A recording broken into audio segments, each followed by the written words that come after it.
नारायणपुर ग्रामठारे जिला कांग्रेस पक्षरु अक्षय तृतीया तथा अक्षी मुठी कार्यक्रम अनुष्ठित।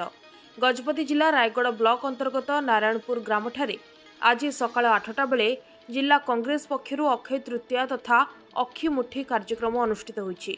जिला कांग्रेस सभापति तथा दाशरथी गमांक नेतृत्व में यह कार्यक्रम अनुष्ठित होइतिबा बेले अक्षय तृतीया पालन पूर्वक जमी रे लंगल लगाई चाष काम आरंभ करथिले।